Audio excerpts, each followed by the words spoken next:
Bonjour à tous, c'est un plaisir de pouvoir nous retrouver encore ce dimanche pour un nouveau message dans notre série Vivre libre. J'espère que vous allez tous bien, que vous arrivez à pouvoir aussi voir de bonnes choses dans ce temps de confinement. Franchement, je pense que c'est quelque chose qu'on n'avait pas prévu, c'est quelque chose qui nous est tombé dessus, c'est quelque chose qu'il faut faire avec. Mais je crois que dans chaque chose qui nous arrive, il y a toujours une bonne chose qu'on peut en retirer.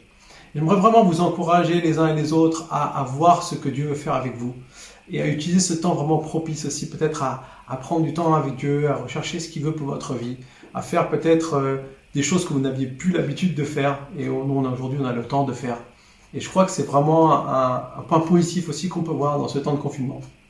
Voilà, j'aimerais aussi avoir une pensée toute particulière pour vous, peut-être qui êtes seul à la maison. Vraiment, vous n'êtes jamais seul. On est confiné, mais on n'est pas isolé parce que Dieu est toujours avec nous. Et voilà, on pense à vous et on aimerait vraiment aussi que vous puissiez vivre ce temps avec la paix de Dieu qui vienne vous toucher, vous combler dans tout votre être. Alors comme j'ai dit, on continue aujourd'hui notre série Vivre libre. En fait, cette série qu'on a commencé maintenant il y a 3 semaines, on a vu le premier thème qui était Vivre libre de mes pressentiments. Donc ce que je ressens n'est pas obligatoirement ce que Dieu a prévu. Souvent, c'est des choses qu'on ressent nous-mêmes, mais c'est pas ce que Dieu a prévu. Et donc, c'est important de ne pas vivre sur nos pressentiments, mais de chercher à ce que Dieu veut nous dire et ce que Dieu a prévu pour nous. La deuxième semaine, on a vu vivre libre de mes préjugés. Ce que je crois n'est pas forcément la vérité de Dieu. Parfois, on croit des choses sur nous-mêmes, on croit des choses sur des situations, on croit des choses par rapport à des croyances qu'on peut avoir en nous, mais qui ne sont pas forcément justes. Et on a vu ça aussi, combien certaines croyances peuvent nous empêcher de vivre ce que Dieu a pour nous. Et donc c'est important d'aller rechercher la vérité de Dieu aussi, de ne pas vivre basé sur nos propres croyances. Puis la semaine dernière, on a vu au travers de Séverine, que j'aimerais remercier aussi pour son merveilleux message sur vivre libre de la performance. En fait, oui, ce que je suis capable d'accomplir ne dépend pas que de moi. Et je crois que ça, c'est quelque chose de très important dans la vie des uns et des autres. Alors, cette série Vivre libre, elle est basée, comme on vous l'a déjà dit plusieurs semaines, sur ce verset de Romains 8, versets 1 et 2. Il n'y a plus de condamnation pour ceux qui sont en Jésus-Christ. Pourquoi ? Parce que la loi de l'Esprit qui donne la vie m'a libéré de la loi du péché et de la mort. Et je crois que ça, c'est vraiment important, que cette loi de l'Esprit qui donne la vie peut nous libérer de la loi du péché et de la mort. Et le péché et de la mort n'a pas disparu.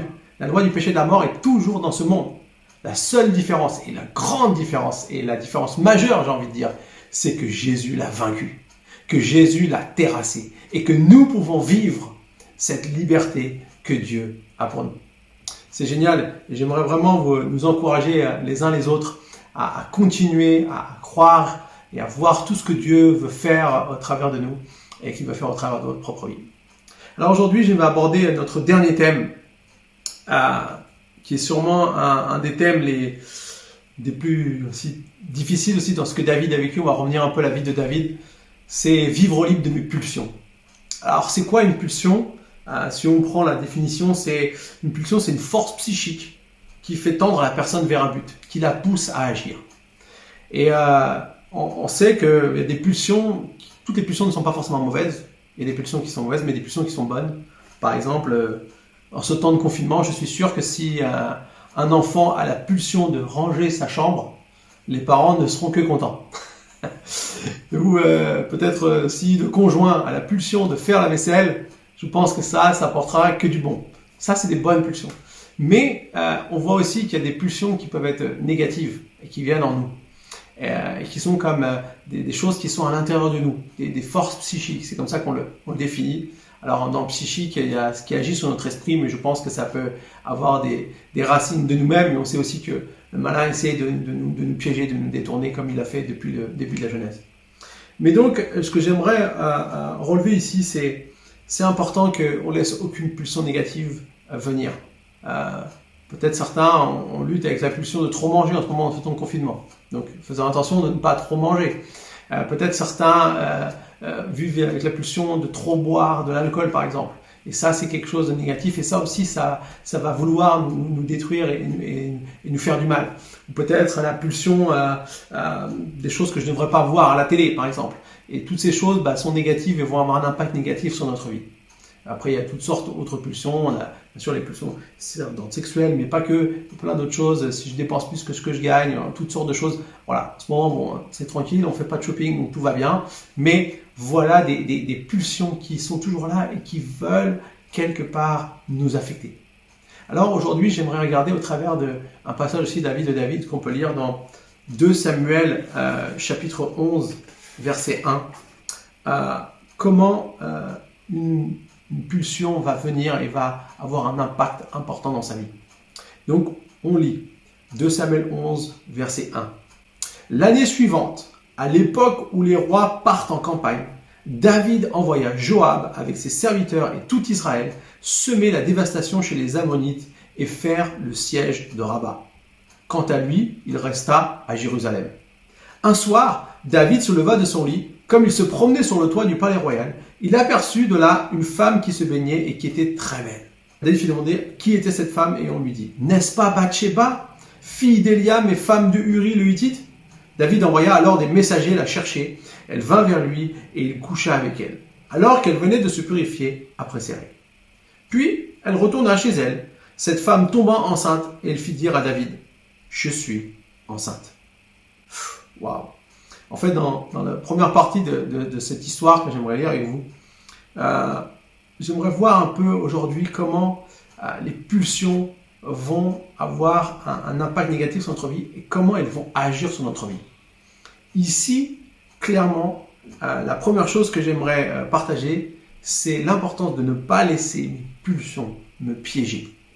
David, c'est ce qu'il est en train, c'est ce qu'il a vécu à ce moment-là. Alors, avant de simplement parler du fait, j'aimerais regarder un processus qui très souvent peut s'appliquer aussi à toutes sortes d'autres pulsions et qui vont avoir un impact sur notre vie. Ce processus est celui-ci. Premièrement, la première chose qui souvent va favoriser qu'une pulsion va avoir un impact clair et très négatif sur notre vie, c'est la prédisposition. C'est quoi la prédisposition? C'est des choses peut-être qui paraissent anodines, mais qui, quand on va être soumis à une pulsion, vont avoir une grande importance dans le vécu et la réaction à cette pulsion. Ici, ce qu'on voit, c'est qu'il nous est dit que David n'est pas parti en campagne. Il a envoyé Joab et toute son armée, mais lui n'est pas parti en campagne comme il avait l'habitude de le faire. En fait, pourquoi on dit que David n'est pas parti en campagne à cette époque? Cette époque, c'était le printemps. Après l'hiver, où quand même il faisait plus froid, même si en Israël il ne fait pas très très froid, mais on va dire c'est à peu près un climat méditerranéen. Là-bas quand même, c'est comme un temps où on sort pas faire la guerre, on reste un peu là parce que les conditions sont plus difficiles, on reste dans les villes et là où on est. Et puis vient le printemps et là c'est le moment où on repart en conquête, c'est là où peut-être on règle des comptes, un peu comme David ici. Et David il avait des comptes à régler avec les Ammonites parce qu'il avait envoyé quelque part un présent pour le fils du roi qui était décédé, avec qui il avait des bonnes relations. Et le fils du roi s'est dit, il m'envoie des personnes, pas pour me faire un cadeau, mais pour espionner mon pays, pour venir me tuer. Donc il va tuer ses messagers. Et donc David veut se venger. Donc ici, c'est un peu le contexte. Donc au lieu d'y aller lui-même, il envoie Joab et son armée. Et voilà que à ce moment-là, donc à l'époque où David aurait dû partir, il n'est pas parti en campagne. Et ça, c'est quelque chose qui, sur le fond, on peut dire, n'est pas forcément très grave en soi, mais qui va avoir toute son importance face à ce que David va vivre. Si David était parti en campagne, il n'y aurait pas eu toute cette histoire. Alors, c'est une prédisposition, c'est des choses qui arrivent et qui font, des circonstances qui font que ça va favoriser quelque part la pulsion et l'impact de cette pulsion. En fait, ici, pourquoi David n'est pas parti, on ne sait pas. Par contre, on sait qu'il aurait dû partir. Ça, c'est ce qu'on sait. Et en fait, donc, ce que j'aimerais voir avec vous, c'est des situations parfois à éviter. Je prends un exemple. Si j'ai un combat avec l'alcool, mieux vaut ne pas me retrouver avec des gens qui sont en train de boire de l'alcool. Pourquoi? Parce que cet environnement va encore plus favoriser cette pulsion que je peux déjà avoir et va me mettre dans un climat où je vais peut-être plus facilement craquer. Si par exemple mon combat c'est de ne pas regarder les contenus inappropriés, par exemple à la télé, évitons de regarder la télé très tard le soir, parce que c'est à ce moment-là que je vais plus être tenté de regarder ces choses. En fait, il y a des prédispositions qui vont favoriser quelque part quelque chose, un combat que je peux avoir personnel et une pulsion qui peut venir et qui va essayer de me pousser à agir. Cette force psychique qui veut me pousser à agir dans un but précis. Et c'est pour ça que c'est important que les uns et les autres, on puisse aussi faire attention à ces prédispositions. Maintenant, la deuxième étape du processus, c'est quoi? C'est que David, en fait, à un moment donné, lorsqu'il va avoir cette prédisposition, la Bible nous dit qu'il va se lever le soir, il va se lever pour aller sur son palais royal. Alors, pourquoi on peut analyser cette phrase qui est dite, enfin ce contexte qui est donné? En fait, ce qui se passe, c'est que les Hébreux se levaient très tôt le matin. À l'aurore, ils se mettaient debout, dès que le soleil se levait, ils se mettaient debout. Et donc du coup, ils se levaient, ils faisaient jour assez tôt. Et alors, ils avaient donc une grande journée. Donc ils faisaient un peu comme les Espagnols, la sieste l'après-midi. Donc ils se reposaient l'après-midi. Et puis quand c'était le moment le plus chaud de la journée, dès qu'il faisait un peu plus frais, ils commençaient de nouveau à sortir. Et en fait, ce qu'on voit ici, c'est que la manière dont ça nous est dit, il est fort à croire que David s'est levé plus tôt que l'habitude. Alors, c'est pas un drame en soi, il a le droit de se lever et d'aller sur la terrasse du palais était quelque chose qu'on faisait parce qu'on aimait aller sur les terrasses, souvent manger sur les terrasses pour sentir un peu le frais qui venait dans la soirée. Donc ça, c'était quelque chose qui était tout à fait normal. Sauf que David, là, simplement, quelque part, et on voit encore la suite des prédispositions, finalement, il se lève plus tôt, puis il va voir peut-être quelque chose que Bathsheba n'aurait peut-être pas voulu qu'il voit. Et quelque part, elle était devenue dans ce temps, on ne sait pas, qui était un peu, où tout le monde était un peu dans sa maison, donc elle pouvait se baigner de manière moins visible. Et donc, du coup, David va voir Bathsheba. Mais c'est pas là le plus grand problème. Le plus grand problème, c'est ce qui va se passer maintenant. En fait, dans cette deuxième étape du processus, c'est que David va laisser cette pulsion vivre, voire même grandir. En fait, une fois que David l'a vue, Bathsheba, une fois qu'il a vu cette femme qui, la Bible me dit, était très belle, une fois qu'il a vu cette femme, il va demander qui est cette femme. En fait, c'est le roi, et lui, on l'informe sur qui est Bathsheba, parce que le roi, à l'époque, s'il trouvait une femme qui était belle et qu'elle n'était pas mariée, il pouvait très bien la demander en mariage. Et c'était souvent un honneur pour la femme et pour la famille. Donc, quelque part ici, David se renseigne. Et ils vont dire quelque chose de très intéressant. Les personnes qui vont le renseigner vont dire « Mais n'est-ce pas Bathsheba ?» Pourquoi ils disent « N'est-ce pas Bathsheba ?» En fait, les commentateurs publics pensent que Bathsheba était très certainement une femme réputée et connue. Vous savez pourquoi? À cause de sa beauté. Elle était tellement belle qu'elle était célèbre. C'était, on va dire, le mannequin de l'époque. Le mannequin du peuple d'Israël. Donc, quelque part, David va flasher sur quelqu'un, et alors même qu'il demande qui c'est, finalement, on se pose la question s'il ne sait pas déjà au fond qui c'est, qui est cette femme. Mais il va se renseigner sur elle, et une fois qu'on va lui donner donc le verdict, c'est la femme d'Uri le Hittite. Eh bien, là, David, il va quelque part lui demander qu'elle vienne. En la faisant chercher, il part encore un pas plus loin. Et vous voyez, toute cette étape-là, David, au lieu de laisser tomber, va faire grandir cette pulsion, va donner plus de place à cette pulsion, va la laisser vivre, va la laisser grandir en lui. Il y a quelque chose qui est en train de se passer. Il y a un enjeu là, alors qu'il aurait dû s'arrêter aussitôt. Il va demander qu'on aille la chercher. Et ça, c'est, à mon avis, le point fatal ici pour David. Parce que quand il aura cette si belle femme avec lui dans son appartement, alors là, il y a très peu de choses, il y a très peu de forces qui vont pouvoir l'arrêter pour pas qu'il ne commette l'adultère. Et en fait, c'est ce qui va se passer. Puisque quand elle va venir, qu'elle va se retrouver avec David, la Bible nous dit que David va coucher avec elle. Donc quelque part, il va se laisser piéger par sa pulsion. Et ça, c'est la troisième étape du processus. D'abord, la prédisposition. Deuxièmement, ne pas laisser cette pulsion vivre et grandir. essayer de les couper la tête quand c'est encore le moment. Et une fois qu'on l'a laissé vivre, quelque part, on se bat contre quelque chose qui est bien plus fort que nous, qui est bien plus puissant que nous. En fait, si on regarde bien David, ce que nous dit Jésus, David, il a vécu la même chose que ce que dit Jésus dans Matthieu 26, 41. Il dit, Jésus dira, l'esprit est bien disposé, mais la nature de l'homme est faible. La chair est faible. Quelque part, même si on a envie de faire ce qui est juste, même si on a envie de faire ce qui est bien, même si tout notre esprit est disposé à faire les choses de la manière dont Dieu veut qu'on les fasse, si à un moment donné, face à une pulsion qui n'est pas le péché en soi, la pulsion arrive, c'est quelque chose qui peut venir, mais c'est la réaction à la pulsion qui va devenir le péché. C'est ce que David va faire là maintenant, lorsqu'il va coucher avec Bathsheba, là c'est le péché. Mais en fait, lorsqu'il fait face à ça, eh bien David, finalement, il sera comme tous les hommes, un esprit peut-être bien disposé, mais une nature, une chair faible. Et plus on va laisser les pulsions venir grandir, un jour, elles vont nous piéger.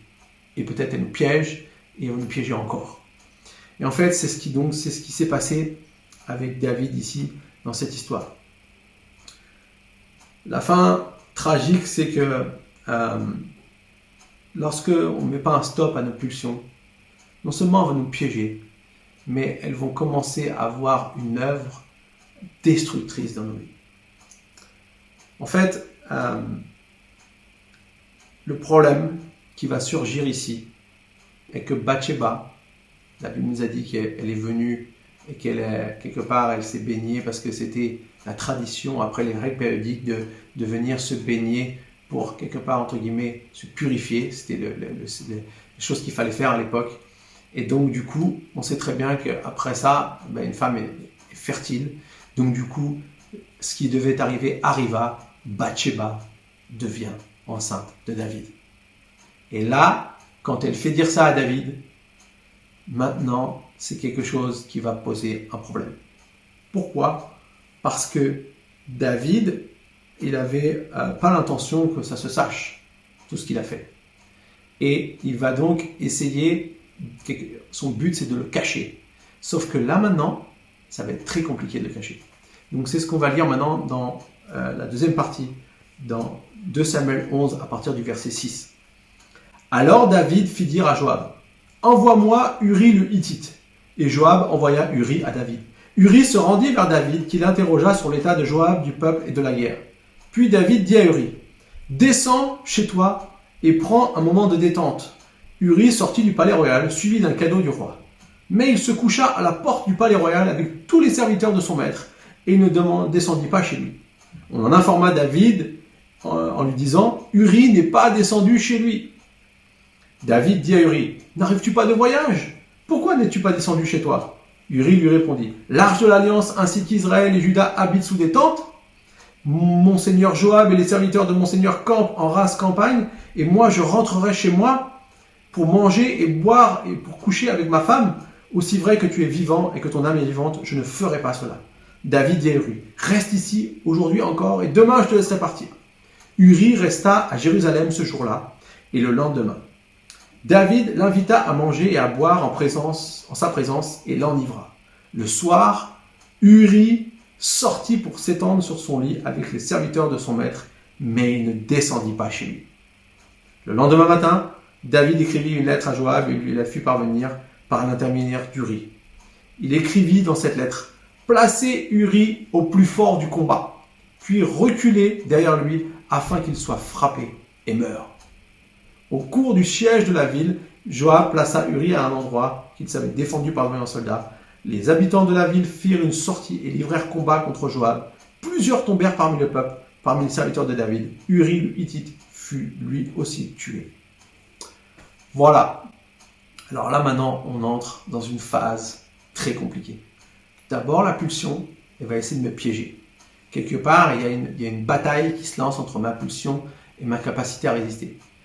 Plus vite je coupe la tête de la pulsion, plus vite je coupe la tête de ce qui pourrait se passer, du but qu'elle essaye de me donner, plus vite je pourrais essayer de m'en sortir. Mais, quand elle arrive à ses fins, c'est pas une seule fois, c'est pas le piège d'une fois que le diable essaie de faire. Ce que le diable essaie de faire, c'est de nous enfoncer toujours plus bas. Et ici, c'est ce qui va se passer avec David. La première réaction de David, essayer de cacher les choses. Il va dire, je vais faire venir Uri, et il va coucher avec sa femme, et personne ne saura que c'est moi. Sauf 2 personnes, au moins. Peut-être quelques-unes de plus, parce que ceux qui ont amené Bathsheba ont amené Bathsheba après David. Alors, ils n'ont peut-être pas mis la chandelle, mais ils ont peut-être imaginé ce qui aurait pu se passer. Néanmoins, 2 personnes sûres savent ce qui se passe.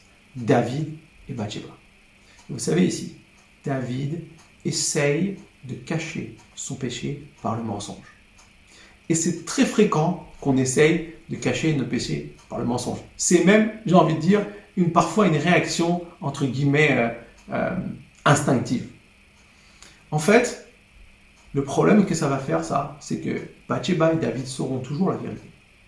Et que même, imaginons un instant que Uri soit venu, qu'il ait couché avec Bathsheba, que quand le bébé est soigné, on croit tous que c'est l'enfant d'Uri, mais que Bathsheba et David sachent que ce n'est pas l'enfant d'Uri, mais l'enfant de David et Bathsheba, et bien à un moment donné, c'est lourd à porter.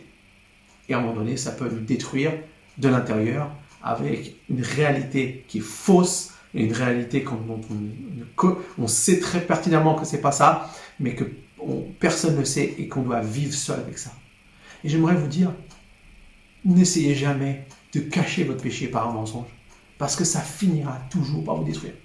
Je peux vous dire, en tant que pasteur, combien les secrets de famille, parfois, à cause de choses comme ça qui ont pu se passer, et qu'on a essayé de cacher, qu'on a essayé de couvrir, en fait, font plus de mal dans les relations les uns avec les autres, dans les choses lourdes à porter. Et si vous trouvez peut-être dans cette situation, ne renoncez pas à faire les choses de la bonne manière, mais aussi parfois à faire éclater la vérité. Alors je ne dis pas qu'il faut faire n'importe quoi, surtout si c'est des choses qui datent, mais travaillons avec précaution et aidons-nous avec des personnes qualifiées qui peuvent nous accompagner. Mais la Bible dit que la lumière rend libre, la vérité libère. La vérité libère toujours. Donc amener les choses à la lumière, c'est l'amener à la vérité et ça libère toujours.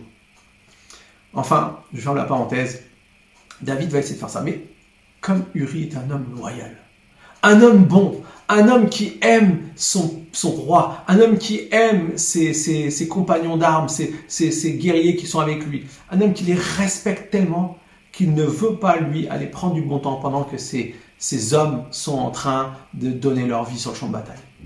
Comprenons ici que le décalage entre ce que David essaie de faire et la réalité. Un bon soldat ne va pas prendre du bon temps pendant qu'il sait que ses compagnons sont en train de se faire tuer.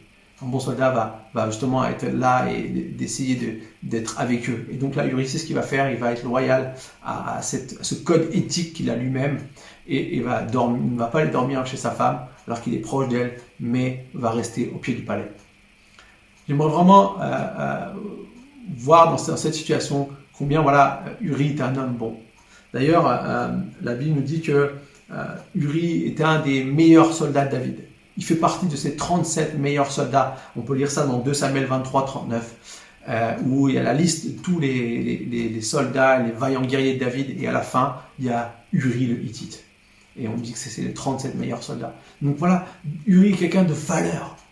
Mais David, puisque son stratagème ne marche pas, on va dire il enclenche la phase B de son plan machiavélique, ou même peut-être il va toujours un peu plus loin.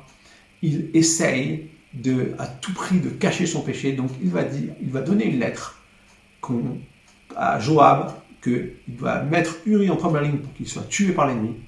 Et comme ça, David pourra en toute légitimité prendre Bathsheba en étant sa femme. Et ce qui est horrible dans ce plan, ce qui est complètement révoltant lorsqu'on le lit, c'est qu'il va donner cette lettre à Uri. En gros, Uri porte la lettre de sa mort ou de sa vie. Il a sa vie dans cette lettre, et dans cette lettre, il l'a entre ses mains et il va la donner à Joab, avec laquelle il va quelque part signer son arrêt de mort et va passer au combat, et c'est exactement ce qui va se passer. Mais moi, j'ai envie de me poser une question. Où est l'homme selon le cœur de Dieu? Où est parti cet homme, David, qu'on appelait l'homme selon le cœur de Dieu? En fait, la conséquence de sa chute, sa première chute. Et donc de cette conséquence qu'il a eue lorsque Bathsheba est tombée enceinte. C'est que maintenant David, il est devenu esclave. Il est devenu esclave de sa pulsion qu'il a eue au début. Vous savez, cette pulsion qui est venue quand il a trouvé cette femme belle. En fait, cette pulsion qu'il a nourrie, avec laquelle il s'est fait piéger, maintenant est en train de le rendre esclave. J'aimerais vous dire, si nous laissons les choses en nous, tôt ou tard, les pulsions négatives, les choses qui essaient de nous détruire, vont finir par nous rendre esclaves. Et Dieu ne veut pas que nous soyons esclaves. Il ne veut pas qu'on soit dans cette situation. Tout comme David était dans cette situation, c'est vraiment la chose la plus horrible. Il en est à tuer un de ses meilleurs soldats. Quelqu'un qui se bat loyalement pour lui. Et qui, quelque part, l'honore. Où est passé l'homme sur le cœur de Dieu? J'aimerais lui dire, nous tous, on doit faire attention de ne jamais non plus tomber dans cette dépendance aux choses du péché qui essaye de nous prendre, comme la Bible nous dit, essaye de nous prendre si facilement. Dans Hébreux 12, on dit que le péché, courons de persévérance dans la carrière qui nous est ouverte et oublions le fardeau de ce péché qui nous enveloppe si facilement. Quelque part, c'est tellement facile parfois de tomber. Alors il y a des choses où on tombe peut-être moins facilement, gloire à Dieu. Heureusement qu'on ne tombe pas facilement dans l'adultère ou toutes ces choses-là, mais quelque part, si on laisse des choses petit à petit venir dans notre vie, quelque part, on est en train de se façonner notre chute. Et c'est important qu'on ne laisse aucune chose essayer de nous détourner de ce que Dieu veut. Et c'est pour ça que j'aimerais vraiment vous encourager aujourd'hui, que Dieu veut nous libérer. La loi de l'esprit qui est dans la vie veut nous libérer de la loi du péché et de la mort. Vous savez, personnellement, j'ai fait face à ce combat quelque part, pas directement avec l'adultère, mais en tout cas avec la pornographie. Ces choses qui essayent de nous détruire. Et pendant certaines années, où j'aimais Dieu, où je vivais avec Dieu, mais où j'étais pris dans ce combat, eh ben, j'ai dû faire face à cette bataille qui est totalement inégale. Ce qui est horrible, c'est quand on fait des choses comme ça, on le regrette, on se dégoûte soi-même, on est dégoûté de nous-mêmes. Mais quelque part, cette pulsion qui essaie de nous attirer, qui essaie de nous prendre, c'est comme quelque chose qui est plus fort que nous. Et donc, on est dans cette bataille, on est dans cette chose où on a l'impression qu'on joue qu'on combat un combat qui est inégal. On a l'impression qu'on se fait mettre KO à chaque fois, alors qu'on essaie de se battre de toutes nos forces, on se fait mettre KO. Et si on reste là, à un moment donné, on va tellement être mis KO qu'on va même plus avoir envie de se battre. Et quand on n'aura plus envie de se battre, quelque part, on va devenir esclave. On va être enchaîné par cette chose qui essaye de nous piéger, qui essaye de nous enlever ce que Dieu a pour nous. Et c'est pour ça que j'aimerais vraiment partager aussi avec vous aujourd'hui que non seulement David n'est pas seulement cet homme qui a fait des choses si belles et si extraordinaires, et bien sûr, ce que Dieu a dit reste toujours un homme sur le cœur de Dieu, mais à un moment donné, il s'est piégé et il s'est laissé prendre esclave de quelque chose qui l'a amené à commettre des atrocités. Alors, bien sûr qu'il n'y a pas que le sexe, il n'y a pas que les choses d'ordre sexuel qui peuvent être des liens pour nous. Il y a des addictions, toutes sortes d'addictions. Ça peut être des drogues, ça peut être de l'alcool, ça peut être toutes sortes de choses, des jalousies tellement fortes qu'elles nous piègent et que finalement on devient esclave de cette jalousie et on vit par rapport à cette jalousie et on n'arrive même plus à être heureux tranquillement parce qu'on est toujours dans un combat face à quelque chose.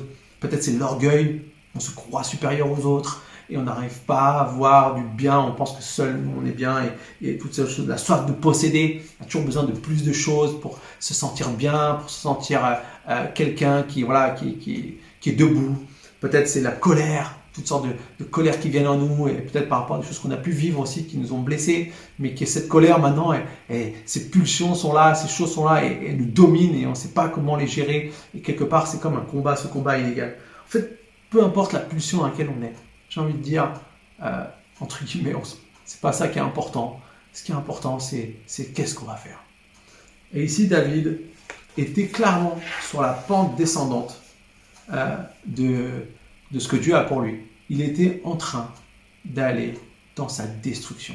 Si David était resté sur ce chemin-là, quelque part, on pourrait dire maintenant son problème est résolu.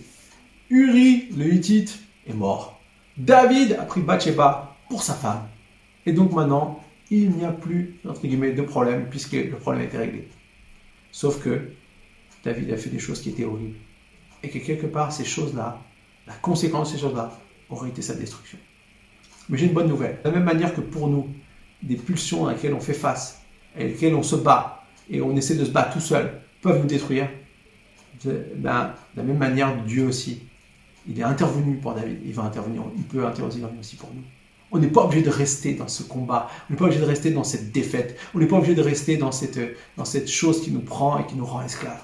On n'est pas obligé de rester des esclaves. On peut voir la libération par la loi de l'Esprit qui donne la vie. Alors j'aimerais maintenant donc lire un troisième passage dans 2 Samuel 12, versets 1 à 9. L'Éternel envoya Nathan vers David. Il vint donc le trouver et lui dit : il y avait dans une ville 2 hommes, l'un riche et l'autre pauvre. Le riche avait des brebis et des bœufs en très grand nombre. Le pauvre n'avait rien du tout, sauf une petite brebis qu'il avait achetée. Il la nourrissait, elle grandissait chez lui avec ses enfants. Elle mangeait de son pain, buvait de sa coupe et dormait contre lui. Il la considérait comme sa fille.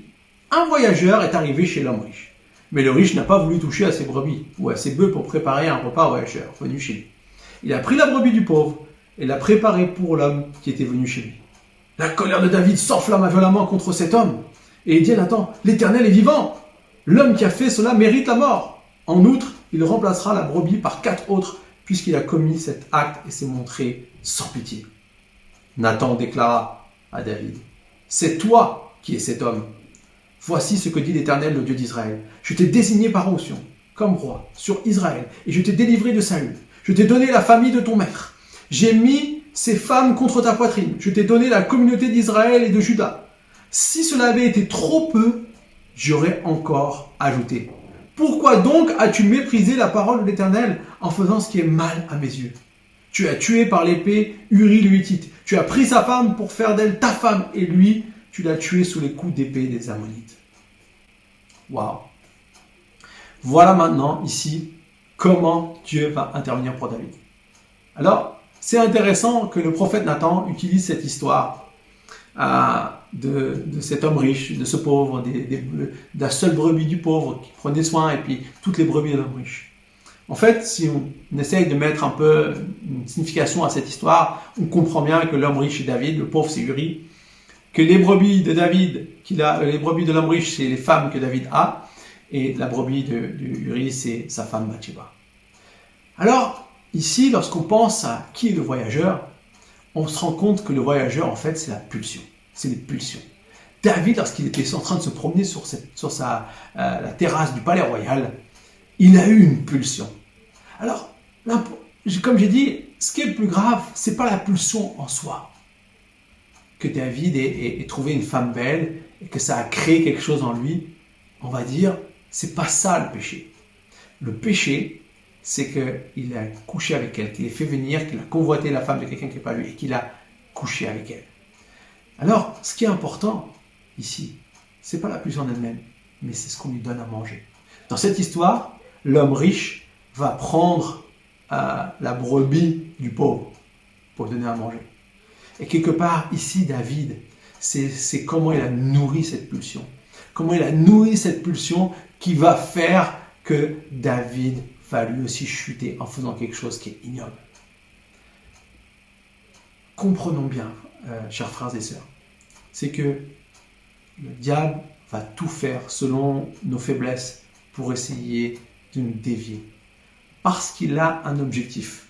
Et vous savez quel est l'objectif du diable ?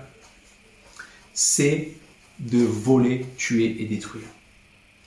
En fait, David, ici, première chose qu'il va faire et qui va arriver, c'est qu'il va quelque part voler la femme d'Uri. En couchant avec elle sans que Uri, même si Uri était au courant, mais en prenant la femme d'Uri, eh bien, il va coucher avec celle qui n'a pas le droit de coucher. Il va voler l'intimité qui appartient à Uri.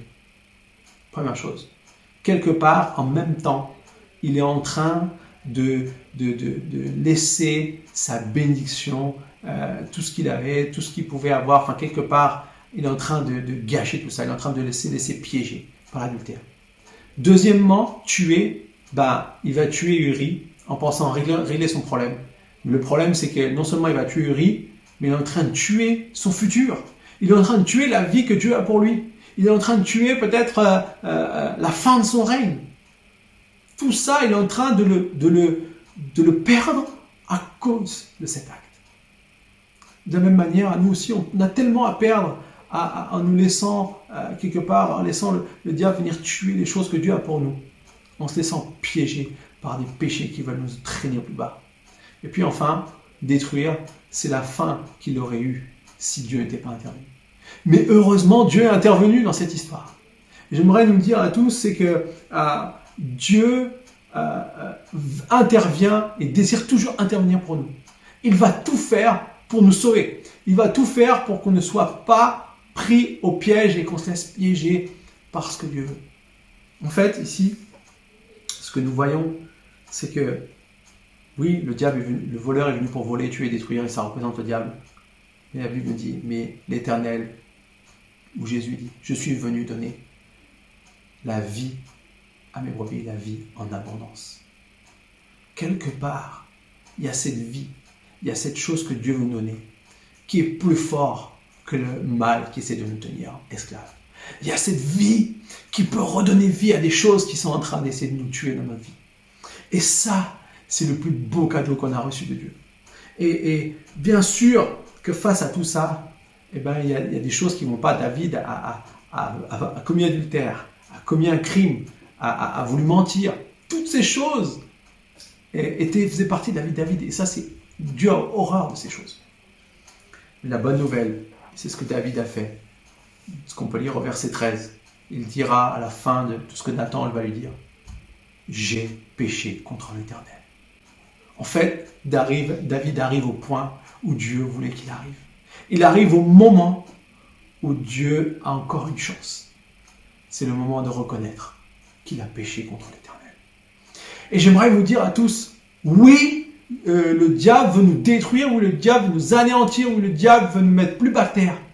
Mais il y a une chose qu'il ne peut pas stopper, c'est la grâce de Dieu pour nous. Il y a une chose qui est plus forte que toutes ces stratagèmes pour nous détruire, c'est que nous reconnaissions que nous avons péché.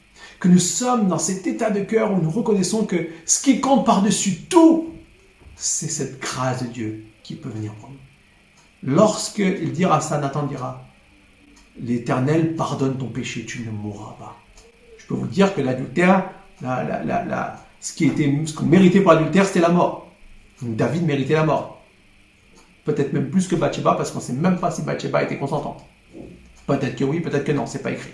Mais la réalité, c'est que ici, ce qu'on voit, c'est que David méritait la mort. Mais parce qu'il a reconnu son péché, cette mort qui lui était destinée ne peut plus le tenir enchaîné.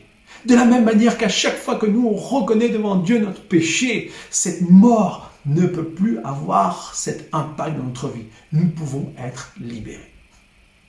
Alors, bien sûr que dans beaucoup de domaines, parfois c'est facile de dire « Non, pardon Seigneur, ça y est, ton péché est guéri ». Et quand on est pris dans quelque chose de très fort, comme des addictions ou des choses qui sont très puissantes dans notre vie, c'est pas juste une petite prière parfois qui va pouvoir tout changer en un instant.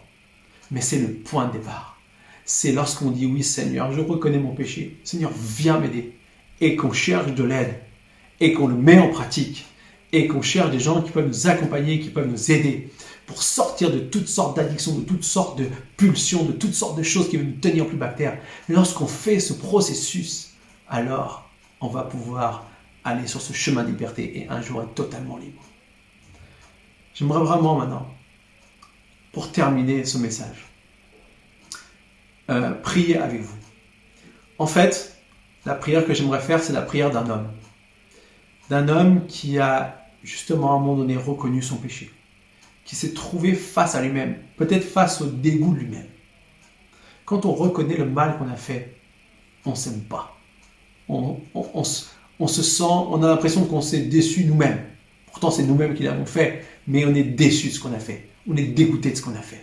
Et quelque part, il y a quelque chose de fort. Mais alors que cet homme est face à ça, il va écrire une prière magnifique. Et cet homme, je pense que vous avez peut-être compris, c'est David. David a écrit la plus belle prière de repentance que je crois qu'on peut trouver dans la Bible. Cette prière est juste magnifique, est juste extraordinaire. Et j'aimerais la lire avec vous. Cette prière se trouve dans le psaume 51. Et je crois qu'en la priant, vous pourrez être libérés. Si vous avez besoin de faire cette prière ce matin, soyez libérés au nom de Jésus. Ô Dieu, fais-moi grâce conformément à ta bonté. Conformément à ta grande compassion, efface mes transgressions. Lave-moi complètement de ma faute et purifie-moi de mon péché. Car je reconnais mes transgressions et mon péché est constamment devant moi. J'ai péché contre toi seul. J'ai fait ce qui est mal à tes yeux. C'est pourquoi tu es juste dans tes paroles, sans reproche dans ton jugement. Oui, depuis ma jeunesse, je suis coupable. Quand ma mère m'a conçu, j'étais déjà marqué par le péché. Mais tu veux que la vérité soit au fond du cœur. Fais-moi connaître la sagesse dans le secret de mon être.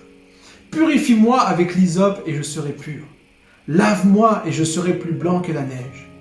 Fais-moi entendre des chants d'allégresse et de joie, et les eaux que tu as brisées se réjouiront.